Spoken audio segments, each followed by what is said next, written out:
Lükçün Pichannoy 40 mingdan ortiq noposi bor bir bozori. Uyg'urlar umum noposining 80%ni egillaydi. Boya Turpan muqomining bo'shigi. 26-iyun boyada yuz bergan zo'ravonlik, terrorlik voqeasi bu bozorning tinchligini buzdi.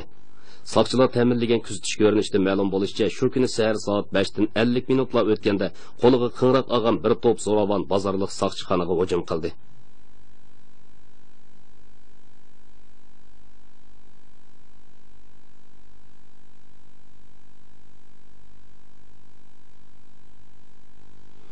Ba'zi qora niyatlar ikkinchi qavatga chiqib ish bilan chaqdi. Ondan qing'roq bilan bizga hujum qildi. Shuning bilan biz o'q chiqardik. Orqadan zo'ravonlar charlash soqchilari o'tira atrati bozorliq hukumat Kapi uylar mahallasini o'zgartirish qurilish o'rniga hujum qilgan.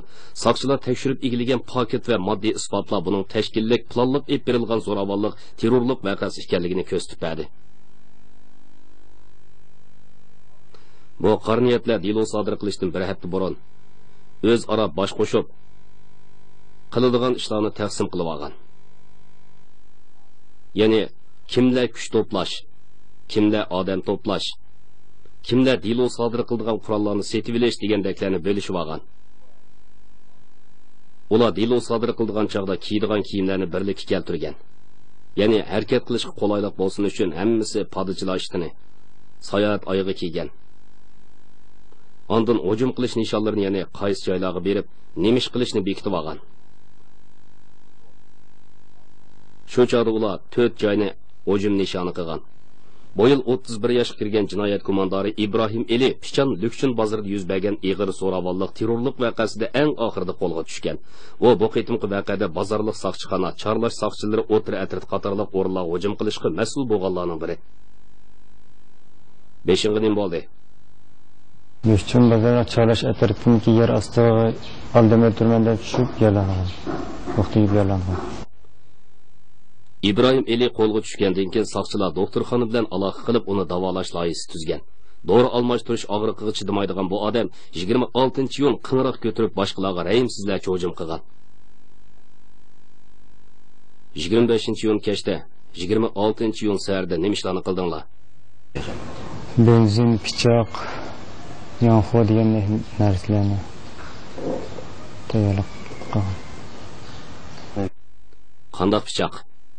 Qilish 50 santim do'lakdagi qilish pichoq hamda odatdagi say to'g'raydigan oilalar ishlatadigan pichoqlarni mal o'tiradigan. Sen degan 50 santimetrlik qing'roqni odatda turmushda ishlatamsizlar?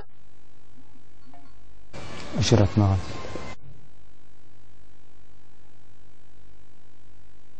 Sana qing'roqni kim bergan? Bu pichoqni kim bergan sizga? Shu amr qilib saylagan odam bergan. O'sha butun jarayonda sizlarning xizmat taqsimotinglar bormi? Degan bayat qilishib, bir-birimiz bilan quchoqlashib, ishda xizmatlarni bilishib, hujumlarni boshlab o'tdik. Qanday taqsimot qilishding? Sana nima ish taqsimlandi? Onun darvasining oldidan ba'zilarni soqchixonaning keynidan saqlab turganga, ba'zilarni o't qo'ydiganga shunday ish taqsimot qilgan. Meni oldidan hujum qilgan. Avval soqchixonaga hujum qildik. Soqchixona o't qo'yib turganda shaydan ikki puxra kelib qoldi. Oxidan biz qo'qlab mangdik. Jarayonni shunday. Nimishki yo'ldan o'tganlarni chanab o'ltirdinglar? Ko'rib qoldi demaklar. Shunday qilgan.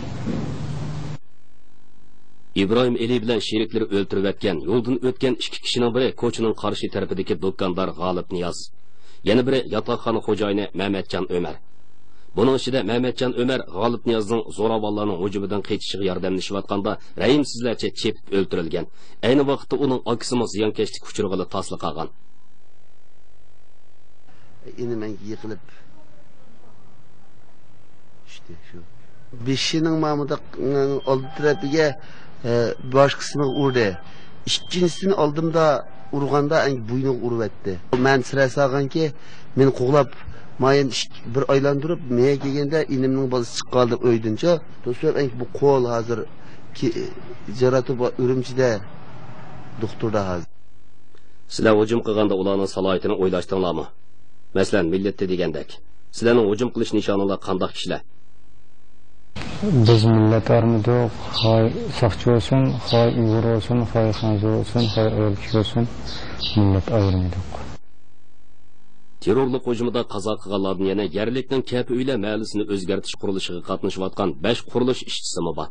Asli plan bo'yicha qurilish bu yil 9-oyda bitgandan keyin shu yerdagi 150 oilalikdan ko'p Uyg'ur xatarlik uylardan yangi uylarga ko'chib kiratdi. Putay deb qolgan qurilish kechikdi. Zo'ravonlarning terrorlik hujumida 24 kishi qazo qildi. Buning ichida 16 Uyg'ur, 8 Xanzu, 2 ayol bor. Yana 21 kishi yaralandi. Bularning ko'pinchisi zo'ravonlar bilan bir bozorda birga yashagan qo'shnilar edi.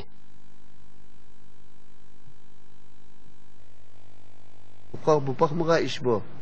Bularniki insan kılıveden çık ketken iş. Oldığımızda bir adamın demiş çaynap başına kıvetse bunun çokum kattık bir tedbir kullanmasıl bulmaydı.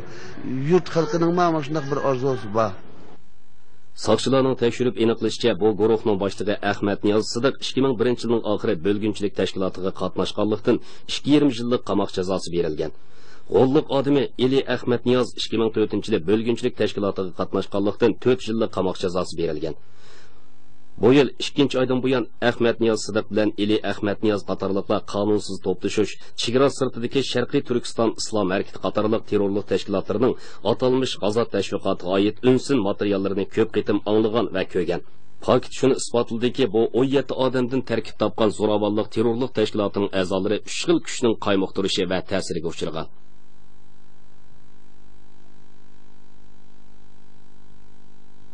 Bu tashkilotning asosli odamlari ideyasi o'xshash odamlarni chegara sirtidagi Sharqiy Turkiston Islom harakatining sin ko'rinishlarini ko'rishga ko'p qitim tashkillagan. Buning bilan ularda asabiy zo'ravonlik, terrorlik ideyasi paydo bo'lgan. İbrahim Eli va tashkilot a'zolari diniy radikal ideyaning zaharlashi bilan zo'ravonlik va odam o'ldirganlar jannatga kirish salohiyatiga erishgili bo'ladi deb qaragan. Sening nazaringda jannat qanday joy? Endi bu olamda yo'q ko'rparilar va nimani xohlasa oldiga shu keladigan shundoq joy. Masalan, nurg'un mashadiki endi sharoblarni ichilmaydi, ichmayapmiz. Yedik sharoblarni ichsima, nasm qilmaydigan odamning badaniga talab chiqsima, xuddi mushtaq shundoq xushbiroq attalar botirmanda endi. Shu attalarning purg'i o'xshaydi. İbrahim Eli o'zi zo'ravonlik harakat qilgandan keyin jannatning darvozasiga yaqinlashqili bo'ladi deb qaraganda amaliyotda hamma ishning tasavvurdagidek emasligini his qildi. Qur'onda Muhammad alayhisalomning hadislarida begunolarni o'ldirish qattiq cheklangan. Buni sen qanday tushunasan?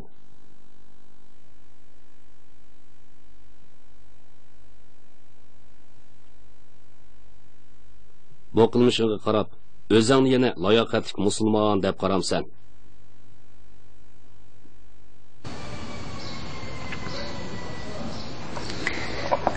Avval o'zimni layoqli musulmon deb mang'aydim. Bu ishlarni qilib qo'ygandan keyin o'zimni aytib qattiq pushaymon qilib, o'zimni ona deb qilmaydigan bo'ldim. Hozir yana jannatga kirishni o'ylayapsan.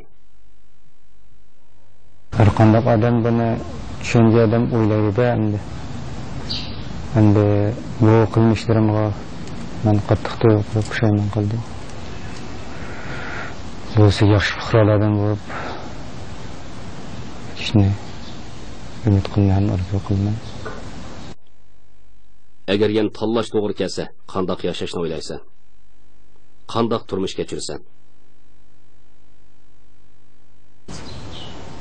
Ota-onam bilan baxtli turmush kechirishni,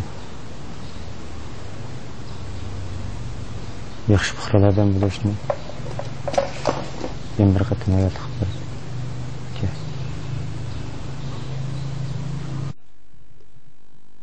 Ayrim sondagi zo'ravonlarning vahshiylarcha qilmishiga qarata Xinjiangdagi har millat ommasi qattiq g'azablandi.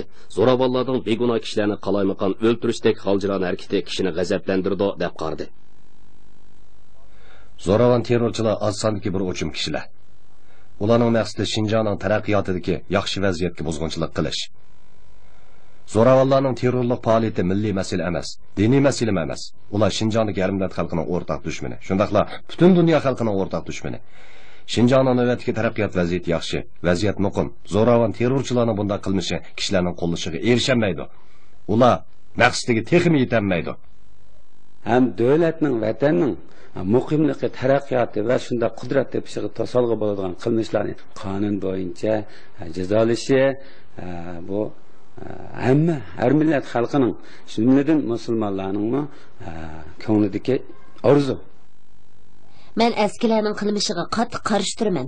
Ularning qilgan ishi tuxumni toshga urganlik. Hech qanday ishni boshqa chiqarolmaydi. Hozir davlatimiz nima degan yaxshi, kasal bo'lsak davolaymiz, yemak ichmagimiz tayyor. Yomon odamlar o'ziga o'zi qildi. Jamiyatning muqimligiga buzg'unchilik qildi. Ularning bu qilmishi qonunga xilof. Biz ularning bunday qilmishiga qat'iy qarshi turamiz. Men kichigimdan Şinjangda cho'g' bo'lgan. Yurtimni suyman. Yurtimning ko'pchilik inoq ittifoq o'tadigan joy bo'lishini umid qilaman. Şinjan saqchilari zo'ravonlarning bu ishdan foydalanib, Şinjanning taraqqiyot umumiyatiga ta'sir yetkazishga urinishi holiga boqmaganlik dedi. Bu bir necha delodan qaraganda zo'ravonlik terrorlik faoliyatining bir o'rtaq aloyidligi jamiyat amalligini qalaymqon qilib, jamiyat muqimligiga buzg'unchilik qilish, qonun bilan o'ynashib, zo'ravonlik terrorlik faoliyati bilan shug'ullangan jinoyatchi unsurlarga zarb berishda hargizmi yumshoq qo'llik qilmaymiz. Hargiz yo'l qo'ymaymiz. Qattiq zarba berib, Şinjandagi har millat xalqining hayoti, mol-mulk bexatarligi va jamiyatning muqimligini butun kuchimiz bilan qo'g'daymiz.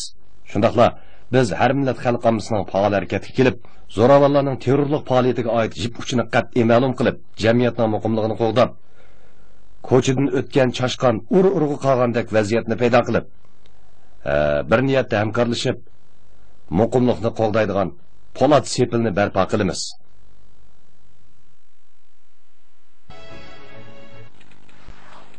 2013 yılı 6. ayının 26. günü Piçan yüz bergen zo'ravonlik terrorlik vaqasida 24 adam qazo qildi. Buning ichida o'lganlarning 16si Uyg'ur bo'lib, yana 2 xalq saqchisi bor. Amerika Birlashma Agentligining xabarida aytishicha, Amerikaning davlat ishlari bayonotchisi bu ishga intayin ko'ngil bo'layotganligini hamda Jungo tarafni bu ishni talto'kis, ochiq-oshkora tekshirishga da'vat qilganligini bildirdi. U yana Jungo tarafdan Uyg'urlarni har taraflama qo'g'dashni, Jungoning asosiy qonunida belgilangan qo'g'dashdan sirt xalqaro kishilik huquq ahtinomisining o'z ichiga olgan holda qo'g'dashni talab qiladiganligini bildirdi. Hamda Jungoning kishilarning diniy huquqini qo'g'dashini tashabbus qildi. 6 ayning 28 kuni elimizning diplomatiya ministrligi ochgan muxbirlar rasmiyat yig'inida diplomatiya bayonotchisi Hua Chunying Amerikaning Şinjan Pichanda yuz bergan zo'ravonlik terrorlik vaqasiga ko'ngil bo'lishiga yana bir qatim inkos qaytardi. Hua Chunying mundaq dedi: Jungo hukumati har millat xalqining diniy huquqini o'z ichiga olgan turli huquqlarni qo'g'daydi. Amerika haqiqiy ahvolni bilmay turibla qalaymaqan baho berishi va Jungoning millat din siyosatini ayblashiga qarata norozilik bildiramiz va qarshi turamiz dedi. Nima uchun ba'zilar zo'ravonlik terrorlik vaqasini din bilan bog'lab oladi? Din nima uchun zo'ravonlik vaqalarining bahonasiga aylanib qoldi? Nazaringlarda bo'layotgani bugungi suhbat programmasi. Assalomu alaykum hurmatli televizor ko'ruvchilar. Bugungi suhbat programmasining ko'rishinglarni qarshi olamiz.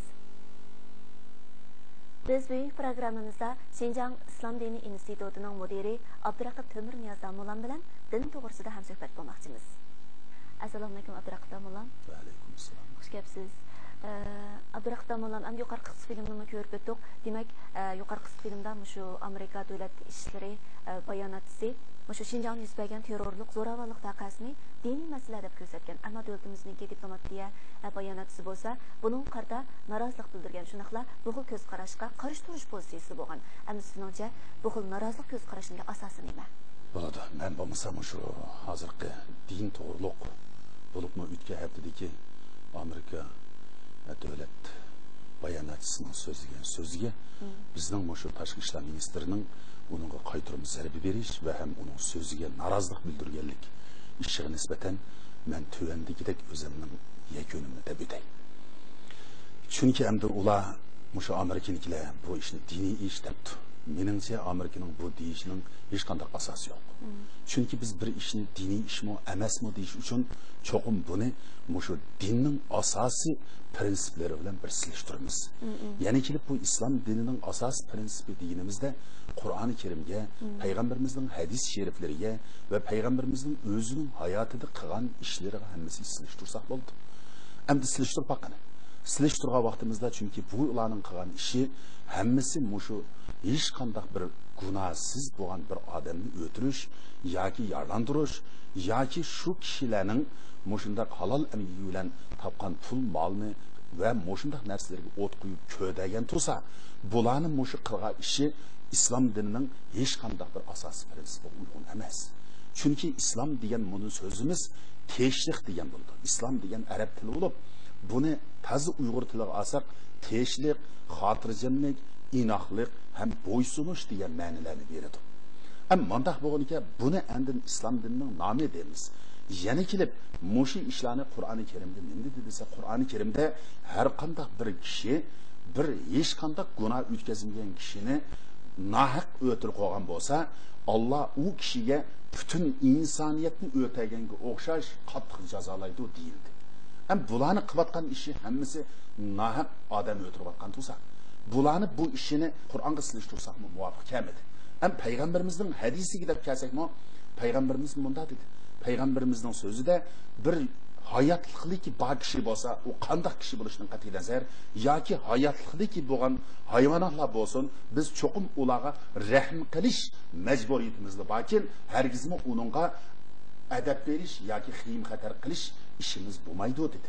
Am mushu nuqtadan ilib esaq, Qur'on bilan hadis silishtirib esaq, bularni qilayotgan ishi bir insoniyatga qildigan qilib emas. Hatta bu qilayotgan ishi bizning jamiyatimizning turli ishlariga to'g'ri uygun emas. Mana bular mushu Qur'oni Karimni, hadis shariflarni oyg'ast qilish bilan birga davlatimizning asosiy qonunini ko'ziga ilmay oyg'ast qilayotgan tursa, mushu qilgan ishlarini qandaqmi diniy masala deyilib bo'lsin. Mana bu bizning mushu Amerikaning mushundaq davatgan so'ziga qattiq raddiya berdigan paketlarimiz mushu. Endi Abduraqib Damolla, Şinjangda mushu islom diniga e'tiqod qilgan nurg'ulgan xalq ommasi bor. Biz tuvanda mushu islom diningki Şinjangdagi taraqqiyot orqa ko'rinishi munosabatli bo'lgan bir qisqa filmni ko'rib boqaylik. Qani. Din insoniyat jamiyatining taraqqiyot musobasidagi alohida madaniyat hadisi. Dinning mohiyati e'tiqodni markaz qilish. Dinning bir tur bo'lgan islom dini milodiy 7-asrdagi arablarning ijtimoiy, siyosiy, iqtisodiy hayotidagi zo'r o'zgarish borliq kelgan davrdagi muhim dinlarning biri bo'lib, shu davrning mahsuli. Islom dinining ijodchisi Muhammad degan kishi bo'lib, islom degan so'zning ma'nosi bo'ysunish, itoat qilish deganlik. Islom diniga e'tiqod qiladigan kishilar musulmon deb ataladi. Musulmon degan so'zning ma'nosi itoat qilguvchi, bo'ysunguchi deganlik bo'ladi. Muhammad alayhissalom islom dinini tarqitish jarayonida yangicha diniy ideyani tashviq qilishdan boshqa yana jazoni xo'rlikqa qarshi turib, namrat ojizlarga yordam berib, tovan qatlamdagi xalqning manfaatini qo'g'dab va ularning orzusini aks ettirib beradigan ijtimoiy ideyalarni tashabbus qilgan. Qur'on Karimda kishilar xotirjam, inoq ittifoq o'tishga da'vat qilinadi. Islom dini aqidasida o'ltirish va begunoh kishilarga ziyonkashlik qilish gunoh hisoblanadi. Islom dini tinchlikni tashabbus qiladigan din. Tarixiy materiallarda xotirlanishicha, islom dini taxminan milodiy 10-asrning boshlarida Şinjangda tarqalishga boshlagan. Jamiyatning taraqqiy qilishiga ergishib, islom dinida o'zgarishlar paydo bo'ldi. O'tgan asrning 80-yillardan buyon asldagi pan islomizm iqimi bilan bo'lgunchilar birlashib, diniy asabiy kuchlar bo'lib shakllandi. Hamda Şinjangdagi islom dinidagilar ichida bo'lgunchilik va ideyadagi qalinqanchilikni keltirib chiqardi. Diniy asabiylik siyosiy kategoriyaga tava bo'lib, maqsadi diniy huquq orqali hokimiyat yurgizuvchi davlat va xalqni asliga keltirish. So'q munosabatlar urush oyoqlashgandan keyin diniy asabiy kuchlar qaytadan qutirab, terrorizm bilan birlashib, xalqaro jamiyatning bexatarligiga g'oyat zo'r tahdid elib keldi. Abduraqib Damolla, yuqorida biz shu islom dinining taraqqiyot orqa ko'rinishiga munosabatlik filmini ko'rib o'tdik. Demak, islom dini tinchlikni tashabbus qilingan din. Biroq endi buningga qarshi holda bir qism kishilar qo'liga qanliq pichoq olgan. Undaqda bu xil kishilarni biz islom diniga e'tiqod qilguvchilar deb qarashga bo'lamdi. Endi bu kishilarni qarashga bo'lmaydi, endi deb qarasak bo'lmaydi. Nimishga? Chunki islom dinining biz tutayotgan angushtar bo'lgan Qur'oni Karimning bir 130 necha yerida teshlik deydigan abzas oyat bor. Yana kelib biz kunda 5 qatim namoz o'qisak, dal shu Qur'oni Karimning oyat orqali o'qiymiz. Nega qarab o'qiymiz? Kabe'ga qarab o'qiymiz. Kabe'ning nurg'un ishiga urib, shu ishlarning birisimi teshlik ishiga. Yana kelib Allohning 99 ismining birisimi teshlikka undaydigan ism bor. 8 jannatning birisimi teshlik ishiga. Endi payg'ambarimiz bütün musulmonlarni har qanday ish qilishdan burun siz teshlik deydigan bir isim katta so'zni ikkinchi bir qarish tarafga berishing kerak dedi. Musulmonlarning o'lchimini bekitibmi Rasululloh? Musulmon degan cho'qim o'zining tili va yoki qo'li orqali ikkinchi bir odamga azor bermagan kishini endi musulmon deymiz dedi. Mushu üstünde davatkan Kur'an'lı gibi olsun, biyişli gibi olsun, yoki Kabe'nin ismi olsun, yoki Allah'ın isimleri olsun, muşla qaraganda bularni bu qilmishlari bütünley bu işlerden hemmisinden yat boğan bir işini oydurup çıkarıptı. Demek bularni şu işini kıvatkan haletide Müslüman değil olmaydı. Nima uchun? Peygamberimizin hadisinde şunda dedi. Her qanday bir adam terörlük iş qilsa, yoki buzg'unchilik qilsa, yoki o'g'irlik qilsa, yoki jamiyatning tartibini buzadigan ishni qilayotgan holatda uningdan yiliq teshlik deydigan din ko'tarilib ketadi. Endi chunki bu e'tiqod qilgan kishi degan bilan shu odam o'tagan vaqtida uning yiliq e'tiqodi bo'lgan din ko'tarilib ketdi degan. Ko'tarilib ketgan keyin u musulmon degan bo'lmaydi. Onu nima deymiz? Mushunda qilayotgan holatda bütün mushu Şinjan'dagi bütün har millat xalqining o'rtaq dushmani degan kuch qoldi. Onu qilmagan bo'lsa, uning yiliq din degan ismi uningda bo'lsa, biz uni musulmon deb qarindosh desak bo'ladi. O ishni qilgandan keyin uningdagi o sifat ko'tarilib ketdi, shuning bilan uning boshqa bir sifat keldi. Nimishga o Qur'on Karim, hadis sharif xilop, nimishga yana kelib mushu qonunga xilop, nimishga yana jamiyatning tartibini buzg'ashqa, mana bu ishlarning hammasi yig'inchoqlab akib, butun jamiyatdagi har millat xalqining o'rtaq dushmani degan bo'yniki. Diniy asabiy kuchlar bilan haqiqiy dinning farqini qanday tushunsak bo'ladi? Endi bu asabiy kuchlar bilan haqiqiy dinni deb olsak, bu yerda hozir mushu din degan magapni avob asabiy degandik masalasi bular dal mushu diniy to'nga yoki diniy bayroqni o'ziga shu qo'dindigan yoki ko'tarilgan birimiz qilib, oqidan bu ishlarni qildi. Lekin bularni qilayotgan ishi hammasi mush jamiyatga paragandchilik terish, nahaq adam o'tirish, o't qo'yish, ko'ydirish, demak mushul g'azil bo'lgan maqsadini vujudga chiqaramiz deb qilyotdi. Lekin bu ish hargizmi bir dinga vakillik qilmaydi. Haqiqiy din degan qanday bo'ldi desa, haqiqiy din degan bütün jamiyatga teshlik, amallik, xotirjamlik va bo'ysunish tuyg'usini berishni olsa, andin u din bo'lmoqchi emas islom dinimizda. Endi mushu dinga kirgan odam cho'qim har qanday inson yoki har qanday hayvonga cho'qim rahm qilishli kerak. Qo'lidan qanchalik kelsa rahm qilamiz, kengchilik qilamiz, mehribonlik qilamiz. Uningga shu islom dini katta ekan bu deydigan tuyg'uni bera oladigan bo'lsa bo'ldi. Halbuki mushundaq bir terrorchi unsurlarning chiqishi orqali jamiyatda andikin o'qimagan kishilar mushunimi musulmon deyil bo'lamdi. Din mushundaq bir terrorchi dinma, bu dinga e'tiqod qilgan kishi terrorchi bo'lamda deydigan jamiyat mushun bilamayotdi. Shunga siz hozir nayt amdan so'radingiz meningdan. Men mushu fursatdan foydalanib bu diniy to'nga o'rnib olgan yoki diniy bayroqni ko'tarib olgan bular hargizmi bir dinga vakillik qilmaydi. Bizning haqiqiy dinimizni bayatı madabbadan bu bütün jahonga, bütün xalqqa xotirjamlik, inoqlik, ittifoqlik mushundaq bir tez vaziyatni yaratib pasa andin din demakchi. Undaqda adamlar mushu diniy asabiy kuchlarning eng oxirgi maqsadi nima? Shularning maqsadi bo'lsa, dal mushu Şinjanni vatan qo'yindan olib chiqish. Yana kelib dal mushu hozirgi turmushimizning shunda katta bir turmushimizni vayron qilish. Biz ko'ryapmiz xalqarada 90-yillardagi mushu Iroq urushi, Afg'oniston urushi, yana kelib mushu Misrdagi hozirgi jidal, yana Suriyadagi jidal, mushularni hammasini endi navoda biz mushular hammasi islom davlatida bo'lyapti. Mushu arablar o'tirsida bo'lyapti. Arablar bir millat, davlati bir islom davlati qo'yib bu islom bil munosabatmi? Yo'q. Anda emas. Nimishga? Navoda bularning islom uchun bo'lgan bo'lsa edi, hozirgi bizning qilayotgan shu farzlarimiz, vojiblarimiz, sunnatlarimiz vujudga chiqmagan bo'lsa, Masalan, 5 vaqt namozni hozir 4 qilib o'qiyotimiz. 5 ni qilib o'qiymiz desak, unmayotdi. Biz shuni 5 qilib asliga akirish uchun jang qilni degan bo'lsa, u bir gap edi. Hozir undaq emas. Bu nima bo'lyapti hozir desa, dal mushu rayonlarda hammasi siyosiy aq ko'rinish bilan o'zining zungtungini o'rib tushish yoki rahbarini o'rib tushish, shu orqali bir davlatni yoki bir ichki davlat qilib ketish yoki bo'lsa ilgir qilayotgan ishlarni hammasini vayron qilib ketish, mushuni ish. Bular hammasi siyosiy aq ko'rinish bilan qilyapti. Mushunga o'xshash bizning mushu Şinjan rayonimizda bo'layotgan mush ishlar, bular oldi bilan bizning mushu sadda musulmonlarimizni, sadda Uyg'ur millatimizni bular andiki mushu milliy yoki diniy to'llar o'rnab kelib, mashada qalmashmagan ishlarni qilish orqali ko'rinishda mushu milliy rayonda bo'lganki bu milliy masalami deya, ko'rinishda mush ishni qilayotganlar bir uchun mushu musulmonlarning avlodi bo'lganki bu bir diniy ishmi deya deganda qilib mushunda g'arib qudrat kuchlari mushu ishlarni savatidir. Shuning uchun bularning maqsadi bo'lsa, hargizmo mushu bir yurtimizni tinch xotirjam bo'lsin demaydi. Hargizmo millatlarimizni ittifoq bo'lsin demaydi. Bular hargizmo mushu Jungoning qudrat tepishini xohlamaydigan shunday kuchlar. Undaqda damolan biz tuvanda yana bir qisqa film ko'rib boqaylik. Qani. Sharq Turkiston zo'ravonlik tashkiloti davlatni parchalashga qudratquchi ham qatnashquchi tashkilot. U kishilarning diniy hissiyat va milliy yaqinligidan foydalanib, xalq ommasini aldab, yot din murtlarini yo'qotish to'g'riliq davron selib, din asabiyligi va milliy o'chmanlik paydo qildi.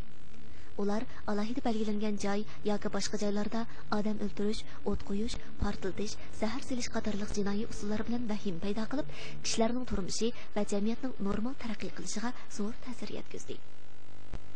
Davlatimizda diniy e'tiqod erkinlik siyosiy yo'l qo'yilgan bo'lib, diniy ishlar qonun bo'yicha boshqariladi.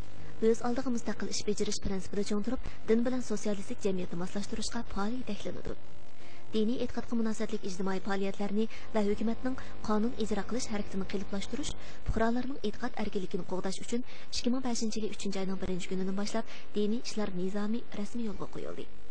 Elimizning din ishlari sohasidagi universal xarakterlik ma'muriy qonun qoida bo'lgan bu nizomning odat qilinishi va yo'lga qo'yilishi elimizning diniy ishlar xizmatining qonun tuzumlashish yo'lga manganligining ifodasi. Şinjan Uyg'ur avtonom rayonimizda diniy e'tiqod erkinligi siyosati umumyuzlik izchil yo'lga qo'yilgan. Uyg'ur, Qozoq, Xanzo yezqidagi Qur'on Karim qatorliq bir turkum islom diniga oid kitoblar, diniy jurnallar hamda Budda dini, xristian dini qatorliq dinlarning kitoblari nashr qilindi. Navbatda Şinjanda diniy faoliyat so'rinidan 24 mingdan ko'pragi bor. Buning ichida masjid 23 mingdan oshdi. Din izbosarlarini tarbiyalash jihatda diniy institut, maktablarni yaxshi boshqarish orqali planli holda bir turkum vatanparvar diniy xodimlar tarbiyalab chiqildi. Shuning bilan birlikda qonun bo'yicha diniy ishlarga bo'lgan boshqarish kuchaytirildi. Din qonun tuzum qurilishini kuchaytirishga ahamiyat berildi. Avtonom rayonlik xalq qurultiyi doimiy komiteti 1994-yil 7-oyda Şinjan Uyg'ur avtonom rayonining diniy ishlarni boshqarish nizomini e'lon qilib yo'lga qo'ydi. Avtonom rayon diniy ishlarni boshqarish amaliyotida ikkala bayroq ro'shan bo'lishni, ya'ni bayroq ro'shan holda vatanparvar diniy zotlar va diniga ishonadigan ommaning normal diniy faoliyatini qo'g'dash. Ikkinchidan, bayroq ro'shan holda qonunsiz diniy faoliyatlarga qarshi turib, diniy asabiy kuchlarga qattiq zarba berib, Şinjanning ijtimoiy, iqtisodiy cho'ng vaziyatining muqimligiga kafolatlik qilish aniq ta'kidlandi. Yuqorida qisqa filmni ko'rib o'tdik. Endi sizningcha terrorchilar dindan zada qanday foydalanadi? Biz nima uchun terrorchilarningki din bilan munosabat ekanligini qattiq ta'kidlaymiz. Endi bular shu Şinjan rayoni deb asoq bu ko'p millatli, ko'p dinli rayon. Shunday bo'lganki milliy puroqmi bizga kuchli, diniy puroqmi ham kuchli.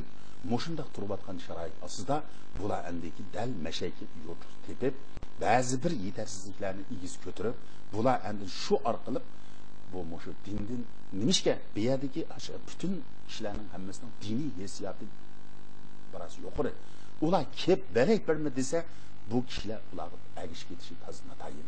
Bular biz mushunda millatniki, dinniki deydigan mushunda yerlar bilan kirib qolganda deb kirib, andinkin bizning sada ajinda yoshlarimizni bular hammasi dinni mutaz tushungatmagan, qonun siyosatini mutaz bilgatmagan va mushu uningdan boshqa ishlarni mutaz bilib bo'lmaganlar. Nima uchun siz bunda deysiz degan kelganda, men chunki mushu oldingi 1-2 yilda mushu turmud yetayotgan kishilarga bir dars so'zligi bordim. U yerga berib dars so'zligash shulardan bir narsani fikrim olmoqdim. ular shundoq dedi. Biz mushu ishni qilganimizda biz o'zimizning mushu qilganimiz to'g'ri chiqdi deb mandaq hissiyat chiqdimiz. Navoda mushu darslik bundan 10 necha yil burun bizga bo'lgan bo'lsa edi, biz siyosatning nima ekanligini tushunsak, dinning nima ekanligini tushunsak, qonun tuzumning nima ekanligini tushunsak, biz hargizmi biya kir qolmas ekanmiz dedi. Ma so'zni anglagandan keyin men shunday bir hissiyat keldimki, yana birisi mushundaq ishni qilayotganlarmi hammasi 20 yoshdan 30 yoshgacha kelayotgan kishilar. Bular o'zlarining to'liqsiz o'tirib maktabni bitirib, to'liq o'tirib chiqmagan. Ular chiqmagandan keyin ular yosh bo'lgandan keyin itizga bormagan keyin u dehqonchilik taraflari ular qaramaydi. Ular bir kasbga bormagan keyin bu bozor boshqarish atroflari ularga qaralmaydi. Maktab kirmagan keyin ma'rif sistemasi ularga boshqarmaydi. U bir belak bir diniy ishni qilmagandan keyin uni diniy tarmoqlarni boshqarmaydi. U jamiyatimizni layla qaragan bir hech kim qaramaydigan shunday bir guruh odam borlig'ini bu uch xil kuchlar bayqab kirib